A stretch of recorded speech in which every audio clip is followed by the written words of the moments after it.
Okay, I believe we're live. Hello and welcome everybody to the Writing and Spinning Your IAC paper webinar presented by the IAF's Public Speaking and Presentation Skills Lab and the Workforce Development Young Professional Program Committee. My name is Patrick Hambloch. I'm the chair of the aforementioned IAF Workforce Development and Young Professionals Committee, also known as WDYPP.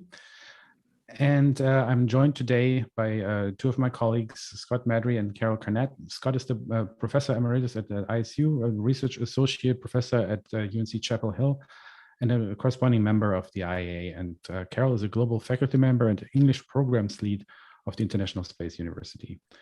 So just give you a bit of background first of who is presenting this to you today, and then we're going into it.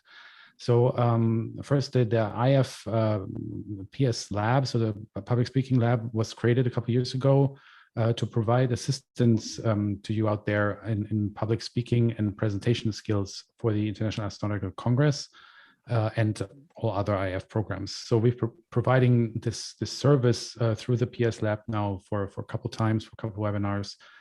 Beforehand, our committee has already done a couple of these webinars. So the WDYPP committee is generally the focal point for young professionals within the IAF. We're an administrative committee, and we enhance, as it says here, the experience for young professionals at the IAC mainly, but also at other events throughout the year. So that just as a background of who we are and a little bit of what we do. Today in this webinar, we're going to use Slido. So if you want to participate, you can go to slido.com and enter this code here, IAF PS Lab, and there you have to answer, or can answer, I guess, a couple of questions about yourself.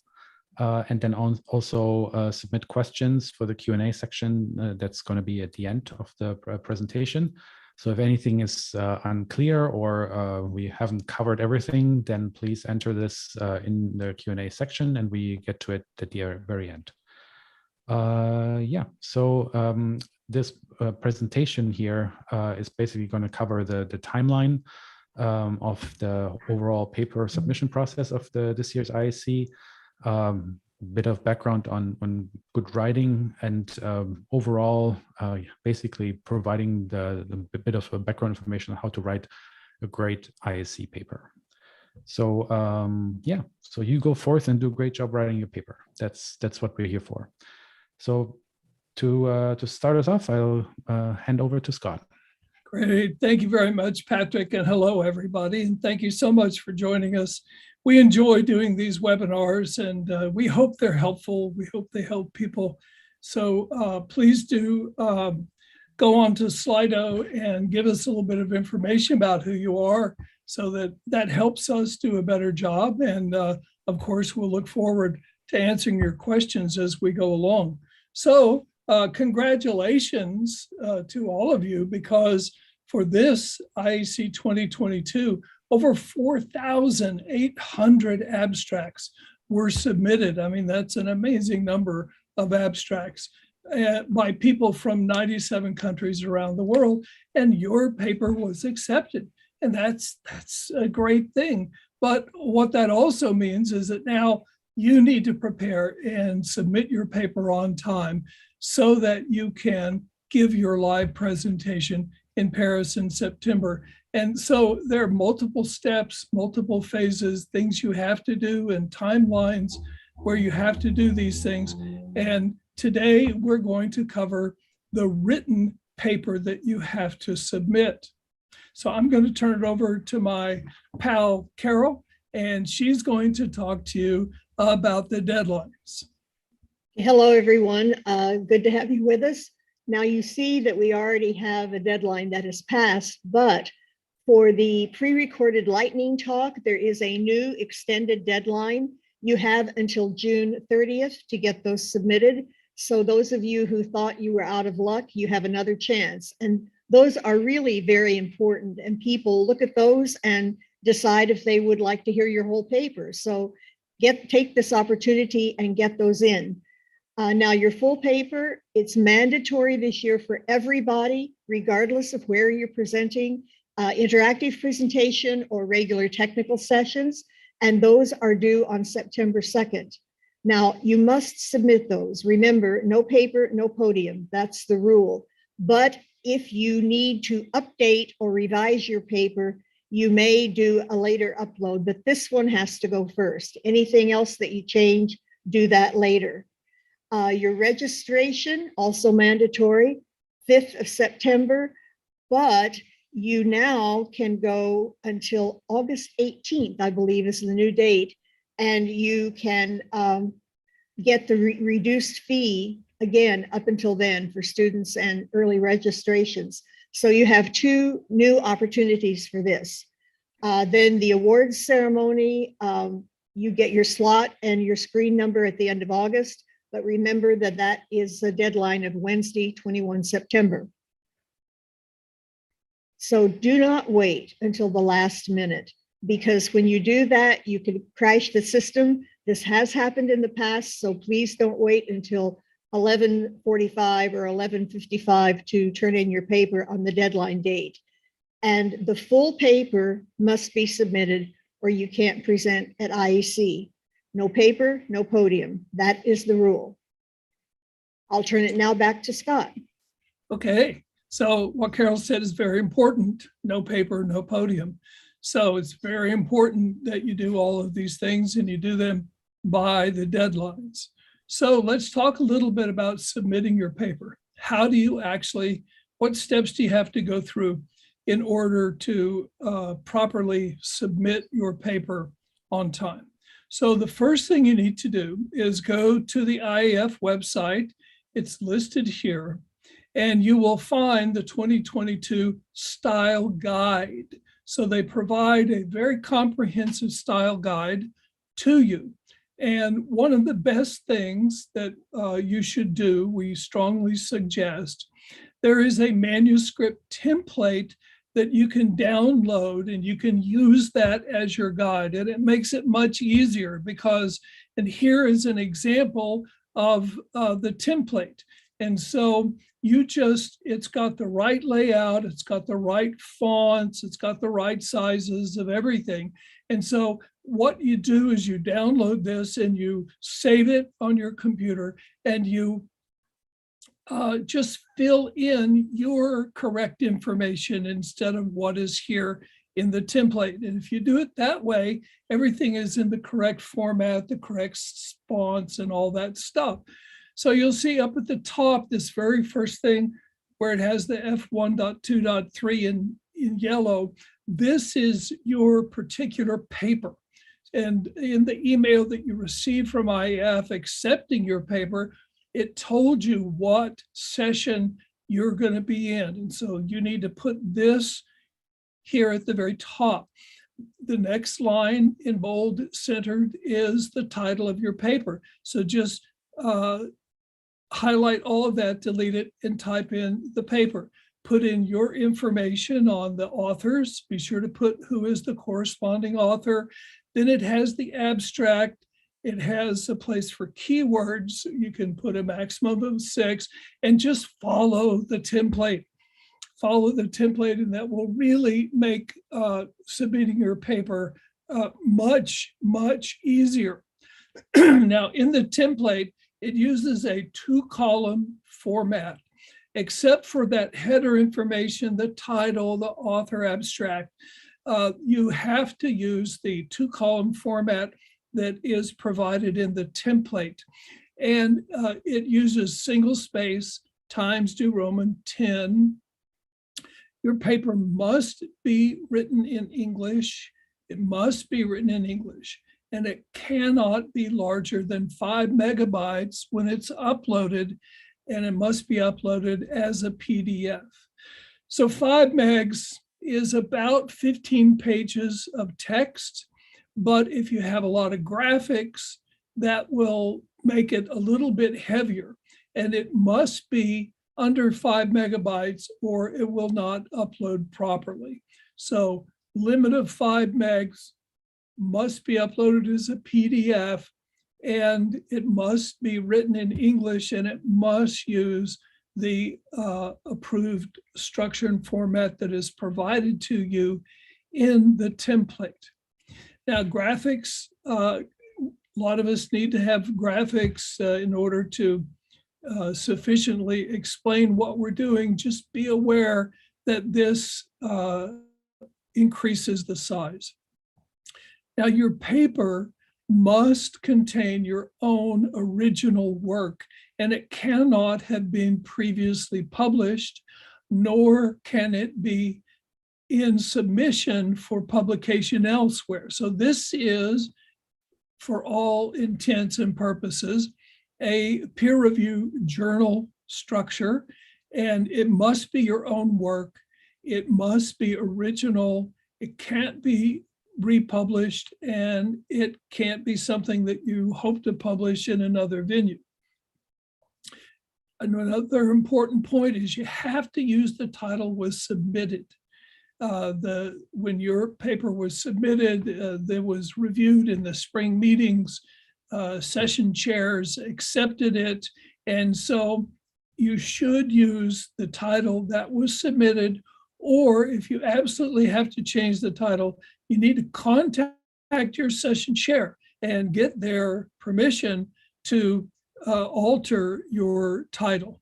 And also, you're going to be required when you submit to fill out a copyright information about the ownership of the copyright. And if you're a government worker, there's a slightly different process than if you're someone else. But just be aware that as you go through the submission process, it will ask you questions about copyrights.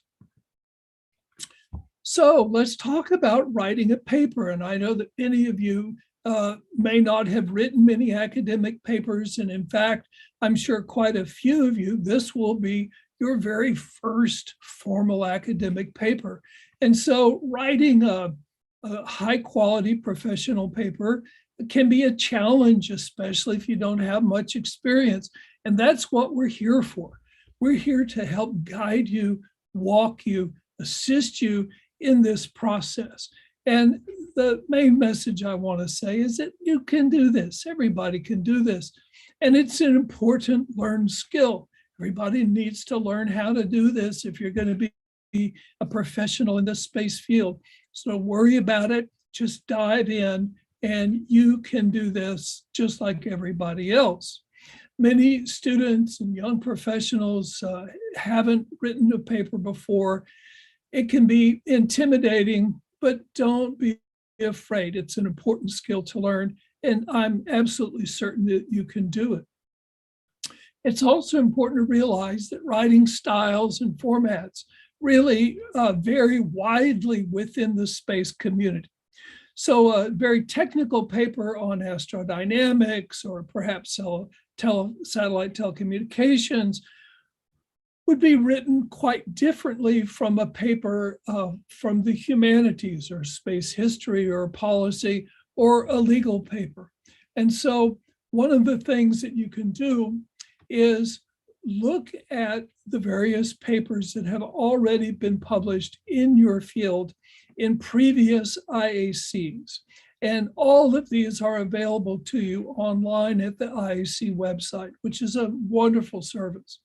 And so go in and look at a couple papers from the last couple of years that are in your technical field so that you can get a sense of the style and the tone and the structure, and that will help guide you in terms of how to put your paper together.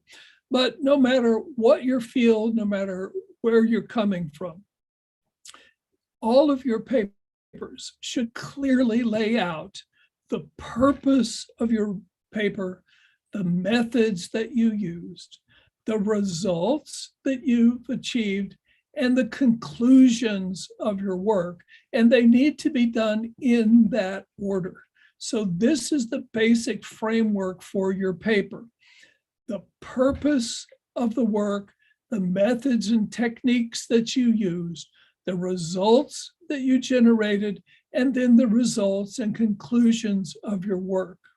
And really, it should indicate in the end that the contribution that this work makes to the community.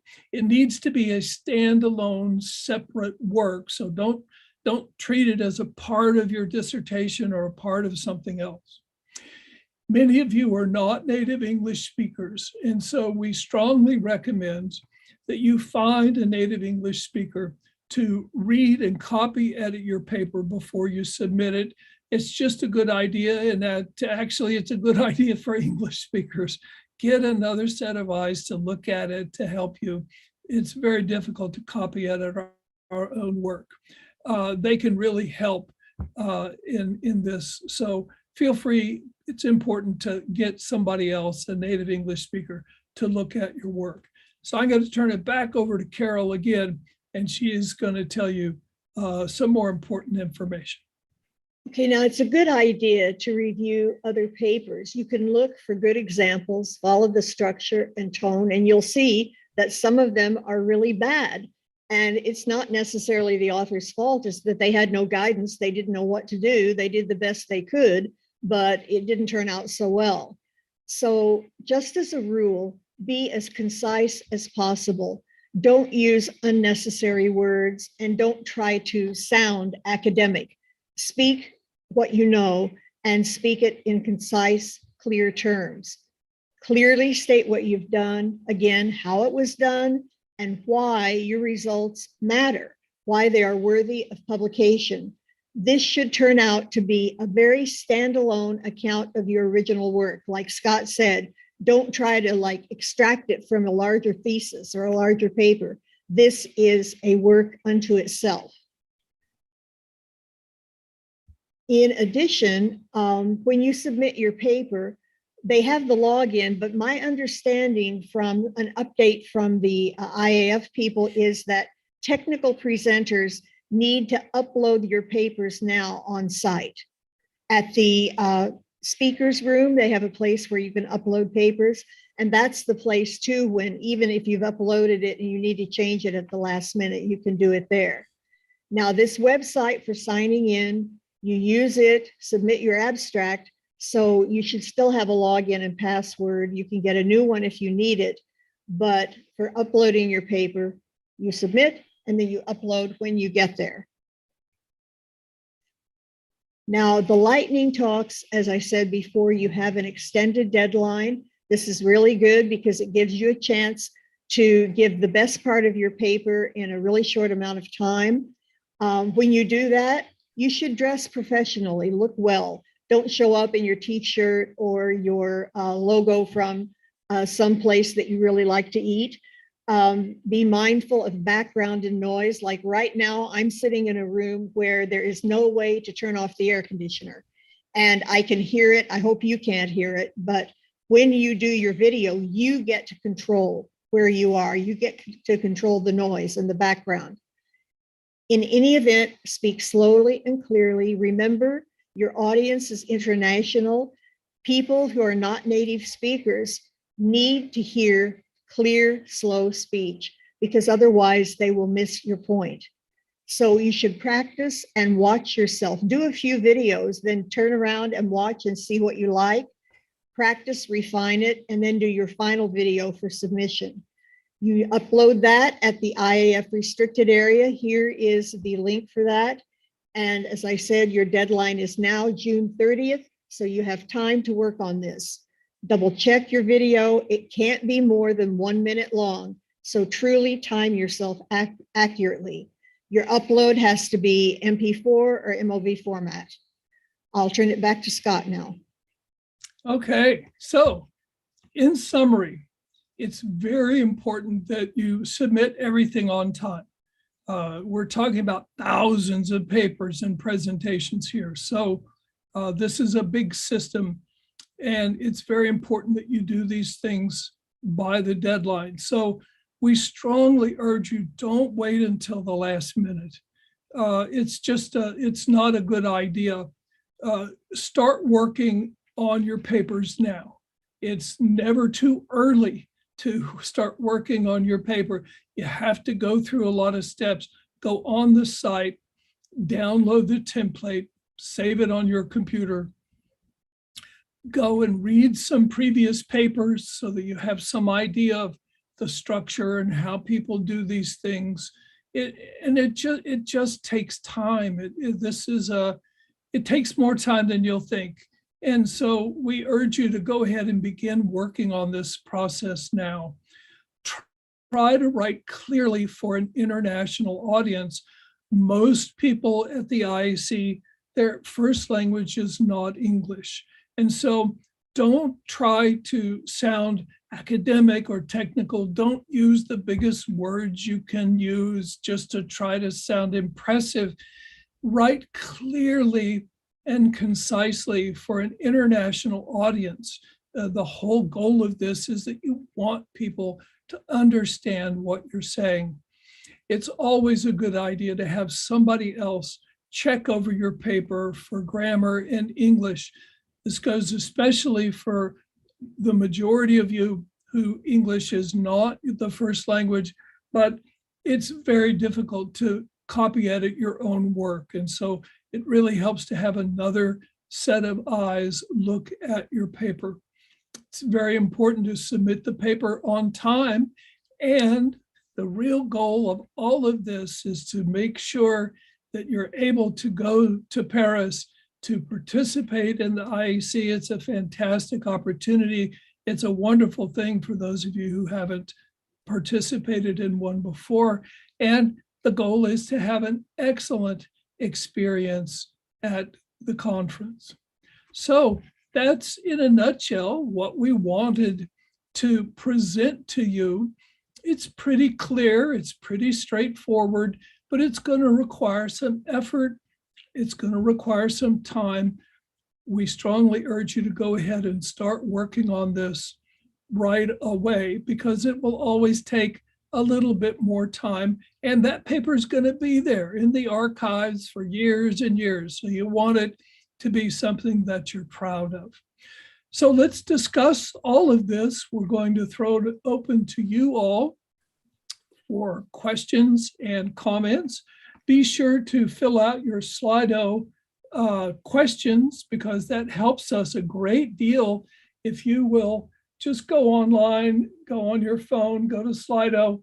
We have, every time we do these webinars, we ask a series of questions. It's very helpful to us to understand more about who the audience is, and so that we can try and make these as useful as possible. So we want to throw it open for questions. You can type questions in, and you can always, if you have any issues or problems, you can always contact the excellent folks at the IAF Secretariat at support@iafastro.org, the email. You can contact them if you're having difficulties, or you can't find something, or you're having a problem with the uploads. They're always there. They're wonderful people, and they're here to help. So let's turn it open to you guys, and let's have some discussion and questions. And we'll let Patrick, if you would please moderate. Yeah, sure. Thanks. Thanks to both of you for this excellent summary of how to write and submit a paper. So we have already 14 questions, so quite a bit. So if anybody else has any more, please go to Slido. The hashtag here is IAF PS Lab, and submit more of those. So the first question, also upvoted quite a few times, is for the IAC manuscript template, is there a LaTeX version? So I can already answer that this is not the case. So there is only the Word template that you have to use, that was referenced here as well. So please go and use that one. So the next one is what type of reference is there that we have to use? Scott, do you want to take that since you wrote the paper? So I assume that's kind of like the technical, the type of reference, or yeah, the citation structure. It in the template that it provides, it specifically describes the appropriate citation format and structure. And it does not use some of the more common ones like APA. It has its own citation structure. It's clearly laid out in the template. The short version is each reference or citation is referenced in the text as a bracket 1 for the first reference down in the text, a bracket 2, bracket 3, and then at the end of your paper, it has an area for references. And again, it begins with a bracket 1, and then it has the citation. So IAF has its own structure for this. It's clearly described in the template, and it's very important that you use the structure that is provided. Okay, next question is an interesting one. Can the abstract still be changed? No, it cannot. Well, I assume it's meant that the abstract that you've submitted previously to the one that you're putting in the paper. Yeah, that the abstract that you've submitted, of course, cannot be changed. If you have some slight adjustments in your paper because you have new information you want to put in, or something turns out to be different because of your research, and that was part of your original abstract, you can add that into the one on your paper. But the one you submitted is there and it can't be changed. Yeah, and that's understandable because your session chairs have created a group of papers that touch on different aspects. And if people just submit a totally different paper for something, then it is not what the session chair, it's not the complete meal that they put together. And so if you found a typo or something like that, of course, that's okay. But really the abstract that you submit needs to be the abstract in your written paper. Okay, the next one here is, what should the lightning talk contain? Any tips for a captivating lightning talk? You're going to do a lightning talk, Scott. So what was captivating? Yeah, so that's a great question. Let me start out by what it should not be. Don't have it just be you saying, and so you can see that I presented my research in a very boring way. That's not what you want to do. It's a lightning talk. It's supposed to have an electrical charge. It's supposed to have a zap to it. It's supposed to be captivating and interesting. And the whole idea of the lightning talks, I love the concept. The whole idea is to give people an opportunity to quickly look through many, many different papers. It's only 60 seconds to help people decide what they want to go see. One of the problems at the IAC is we have many concurrent sessions and you can't see everything. And so the lightning talks are it's your chance to put yourself out there to captivate people and to make them want to come see your talk. So suggestions, be alive, be animated. You can show slides. It's okay if you want to show 2 or 3 slides as a tease, but it's a very different format. And so my advice would be try to make it interesting, try to make it grab people's interest, and it will cut off at 60 seconds. So make sure that you keep it at 59 seconds because you don't want to lose the conclusion. You don't want to drop the punchline. So it will automatically cut it off in exactly 60 seconds. And this also takes practice. Don't wait until the last second to submit your lightning talk. And the other advice is you can go on the very wonderful IAF website, and it has many examples of lightning talks from last year and previous years. So go on, first thing, and look at some of these lightning talks and see, and there are some really, really good innovative ones, and there are also some really bad ones. Sorry, guys, but you can learn a lot by looking at really good lightning talks and some not so good ones. And take a little bit of time, focus on your background, like Carol was saying, your lighting. You want to have some good front lighting. You want people to be able to see you. But the most important thing is say something interesting. Say something that will make people want to come to your paper. Yeah, but also don't speak too fast. I mean, No. maybe don't do what Scott just demonstrated, being too boring, too slow, and too like one monotone voice. But at the same time, speak slowly enough that you can still understand, even if you have to fit within. In fact, 60 seconds. just yesterday, I sent Carol an email. I won't name names, but I sent Carol a lightning talk from last year that was someone who thought the idea was to put their entire 10-minute talk in 60 seconds. And it was the fastest. I thought it was on double speed. This person was like exceeding the speed limit, and it was impossible to understand. So don't do that. Don't be too slow and boring. Don't be too fast. Put it it's right very down easy the middle. to use your phone after you've written up your speech. Use your phone in selfie mode and film yourself or something, and then play it back. See if it appears good to you, so that you have your timing right, and then record it.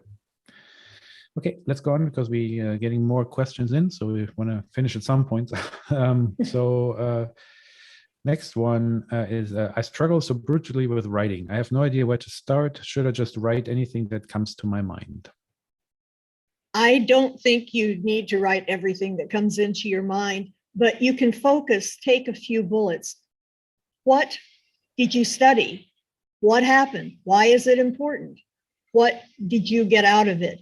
The things that you found that you think are important to share with other people. This paper, even though it's the written part, it's about communication. So you want to focus on, why did you do this? What were your results? Maybe what were some of your problems? And what have you concluded?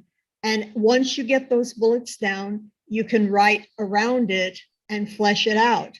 But it doesn't need to be every single thing you ever discovered. It needs to be the most important points and the things that you would like people to take away, and to show how your research or your studies were done in a methodical and professional way. And then you can, just pick out some more important points and start there. Some people start at the end. They start with their conclusions and they work back. There are many different ways of approaching your writing, but I think the first thing is, what do you really want to say? What is the most important? Scott? Yes, all that is very true. Many people struggle terribly with writing. It comes very hard for some. And we work with our students all the time in this.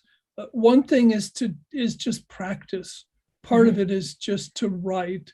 If you're one of the people who struggle with this, and there are many, one good suggestion is try to just write something every day. Just a little bit. Write one paragraph. Write about when you went to the grocery store today. Write about that blasted professor who keeps bothering you about your writing. Just sit down and write a little bit of something every day. It helps you with the familiarity. I agree that with Carol that we all have to find our own path that works for us. As Carol said, some people like to start at the conclusion. What's the punchline? I sometimes advise students, lay out the framework. In the IAC, it tells you there's 4 things you're supposed to lay out. You have the abstract, there's, what did you do, the methods, the conclusions. And so you can create kind of a framework. And then one thing I've told some students is the way to write is one sentence at a time. You can't sit down and say, oh, I've got to write this whole big paper, or I have to write my dissertation, and it's too big. Nobody can do it, but you can write one sentence at a time. And so if you can create a framework, like Carol said, here's the introduction, here's the method and technique, here's the conclusions, the results. You can break it down into single sentences, and you can write one sentence at a time. But the best thing is, just like public speaking, the best way to learn how to do this, you just have to do it. So the best way to learn how to write is just write something a little bit, something every day. But I know it's hard for many people, but I also know I've had many students who came in with just a horrible inability to write and ended up being very, very good writers. So you can do it. So now that you've written your grocery store novel, the next question comes in. How many rounds of editing would you recommend? I would have somebody else help me with the editing.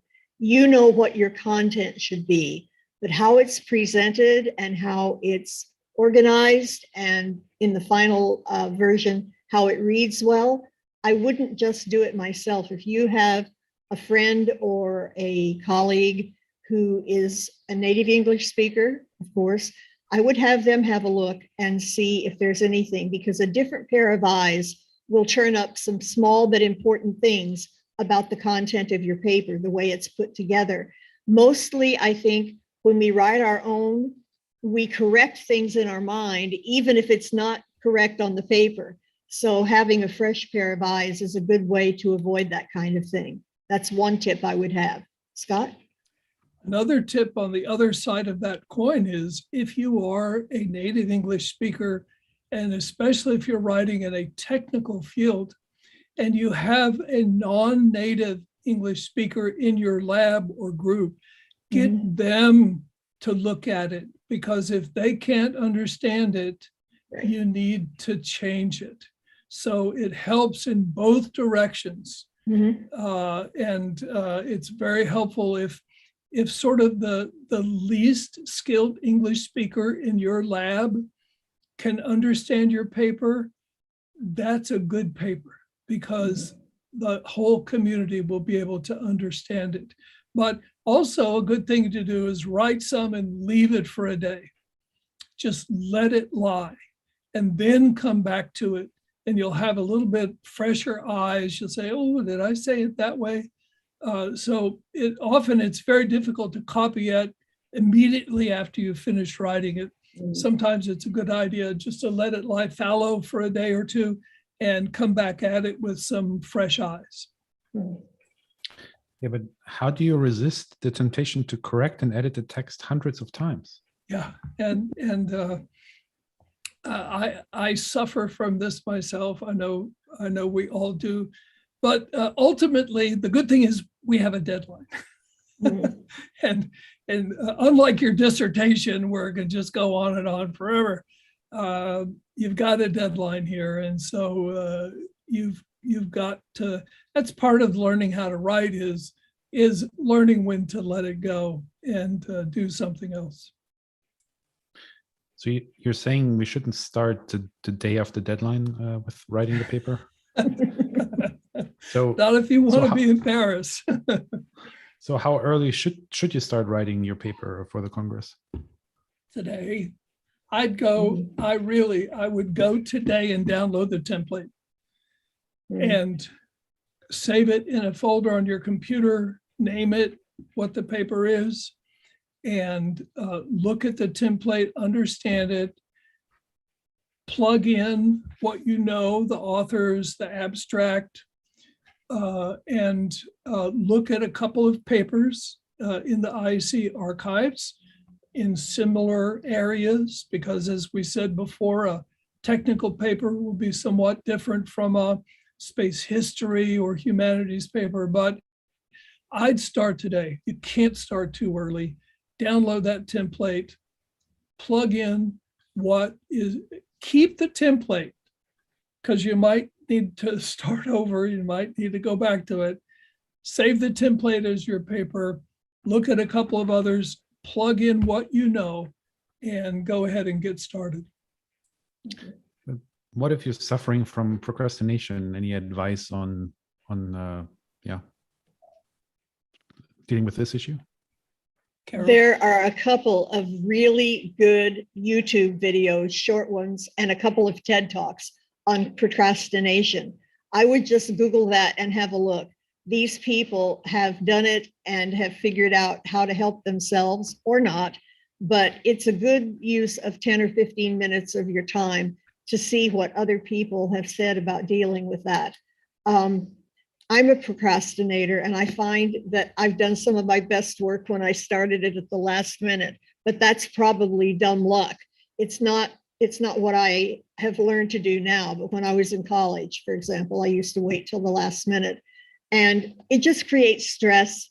And you always find something at the end that you wished you hadn't done or that wished you had done. So starting earlier is a lot better than trying to wait. Even if you are procrastinating about some parts of it, you can work on a few things just bit by bit, as Scott said, one sentence at a time, but get something on the paper so that you have a process that you can work through. It's not a sure cure, but just if you can force yourself to just write a little bit, even if you never use it, that will help you continue to move forward. Scott? Yeah, well, that is true. It's the bane of all of us, the desire to procrastinate. We all suffer from it in various forms. My suggestion is, as soon as you get through watching this webinar, go on the website and download the template and put your title and abstract in. And then you've already started. You've already begun. And that's a good way to do it. But it's hard to write a good paper at the very last second. Really, really difficult. Okay, now you have written your paper, you've edited the paper enough times, not hundreds of times. You finished your paper. Do you bring it to your session chairs? Is that a good idea, to bring a copy of your paper to the session? They always used to bring at least 2 copies to the session. As a session chair myself, I really appreciate having a copy that I can kind of glance at while people are talking. It helps me too. If I have questions that I'd like to ask them, then I can refer to something specific in the paper. So I think it's not a bad idea. I don't believe it's a requirement anymore, but a long time ago, you used to have to bring a couple of copies anyway. Yeah. It used to be a requirement. It's not anymore, but I think it's a good idea. It doesn't add that much weight to your packing, and it shows your session chair that you've got your act together. It makes a good impression, even though it's not required anymore. You're handing them the paper, give them something, they can look at it, and it makes a very good impression, I think. So I would say, yes, go ahead and print out a couple of copies and bring one. And in our next webinar, and we'll talk about that at the very end, we're going to talk specifically about how to deliver your presentation. And we'll give you lots of hints and helpful suggestions on how to successfully present your paper at the upcoming Congress in Paris. So we'll cover that in our next one.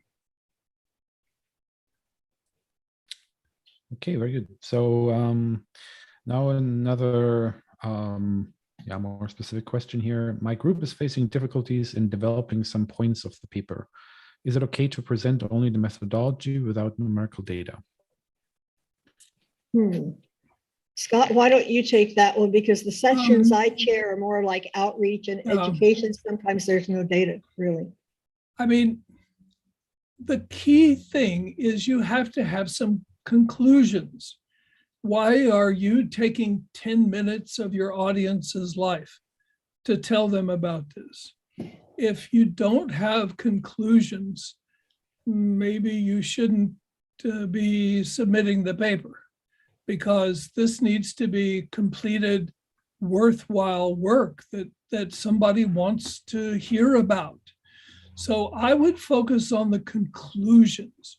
You only have 10 minutes, so you don't have a great deal of time to walk people through, and it's very difficult for people to be able to follow all the statistical analysis or all that stuff. But I would suggest focus on the conclusions. What's important about this? Why should people want to know about this? What did you discover? Yes, you do want to tell people how you came up with your conclusions, but I wouldn't worry too much with the amount of time you have about, telling all the chain of evidence, if you will, of how you got your raw data and processed it. The real important thing is the conclusions. What did you learn, and why is this important? I don't know if that answers your question. One thing about that, if I could just add, that you can say, here's our conclusion, and it's supported by the data you can see in the paper, if you have a lot of data to support it. But it's more important, I think, for people to know the bottom line than it is the chain, as Scott says, of the evidence. I guess you have to ask yourself the question, why am I writing this paper? Or better yet, why should somebody read it? So if there's nothing that supports that, then yeah. Next one, how many references should I check? So I'm not sure how this is meant, but maybe how many similar papers or other references in the literature? Yeah, it's always a good question, and long papers or dissertations, you'll have hundreds. This is not that. I think you want to demonstrate that you have searched the literature. You want to demonstrate that you have knowledge of the literature and that you have knowledge of the current state of practice. But some people, I find, put in way too many citations unnecessarily. I would only, for example, if you're talking about one particular thing, some people will put like three papers referring the same thing. You don't need to do that. So it's not a fair answer, but enough. You need to put enough references in, but don't put in a whole lot of references. That put the key ones, the key points that you want people to go to, particularly if you or your lab have published similar work or work that leads up to the work that you're doing. That's a good thing to put the publishing or the citation in, so people who read your paper can go back and look at that. That technique lets you take away from having to explain that, if you will. So you can refer to previous work that builds up on the work you're doing now. But yeah, enough. You need enough references, but that's not a fair answer. Don't put too many in. Don't put references in just to put them in, but hit the key high points. It's not a good answer. Carol or Patrick, you might. I'm going to take this literally about checking references. I cannot tell you how important it is, if you're using references that are online or links, before you turn it in, make sure those still work. Check them that way, because sometimes they change, sometimes they go away. And the worst thing that can happen is somebody's really interested in your paper and you have references that are no longer good because they've disappeared off the web or whatever. So if you have any like that, please do check them as late as you upload your paper, so that you know that if somebody wants to go to them, they're actually there for them to read. It's always better, if you can, to put written publication citations rather than web citations. Yeah, unfortunately, a lot of people don't anymore, but you're right. It's much better not to rely on those. Okay. I mean, my answer would have been 42, but I don't think that's. 42. Are there any example complete papers and presentations we can refer to? Yeah, hundreds. Many, They're many. on the IAF website. Just go to the IAF website. The staff are on the call. Maybe they could put in the appropriate link. But there are many, many papers, many And the interactive IAF talks.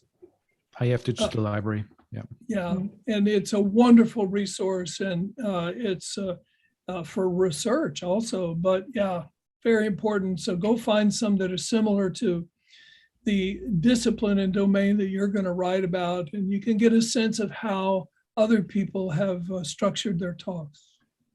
And one of the things that some of the sessions do that I know is that if there are papers in the symposium that are particularly impressive or worthy of publication, they single those out, and they do have a short list of some from each of the sessions in our education and outreach, for example.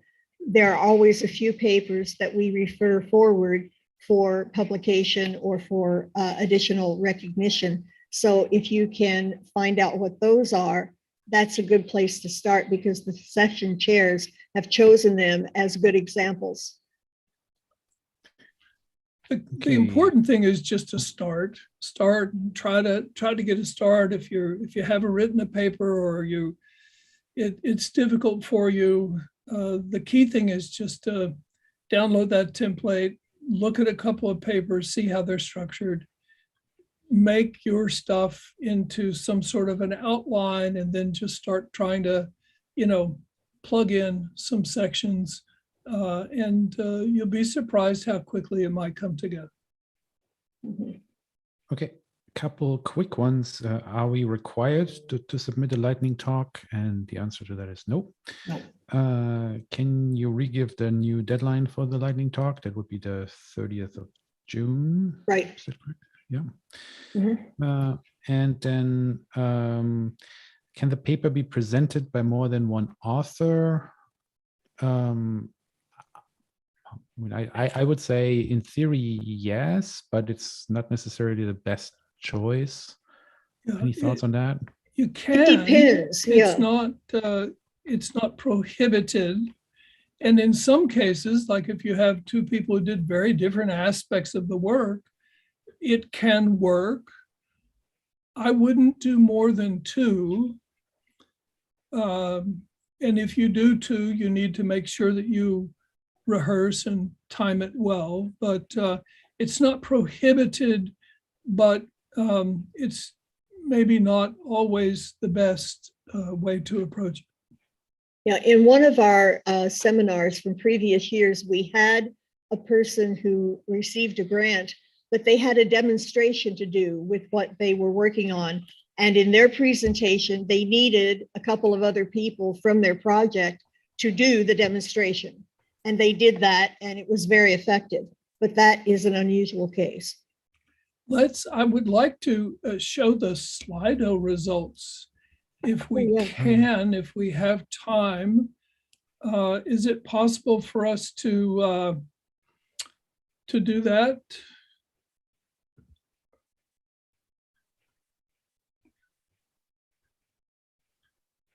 Yes, the answer is yes. Just 1 minute. Mm-hmm.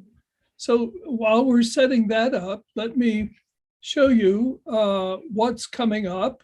This is a series. We do this series every year as a service to help people guide through this process.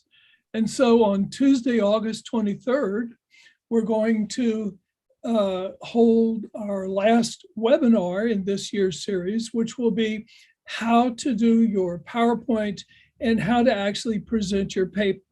And in this, we talk a lot about the nuts and bolts, some good advice, go check out the room early, good advice on how to present at IAC. And many people have given PowerPoint talks, but it's different at the IAC. So that's going to be our next webinar. And then Carol and I would like to invite you the Saturday before IAC begins this year. It's a little unusual. It starts on the Sunday, but on Saturday, the 17th of September at 2 p.m. in the Convention Center in Paris, Carol and I will give a 2-hour presentation skills live workshop, and you're all invited. Everyone who is attending the Congress is invited.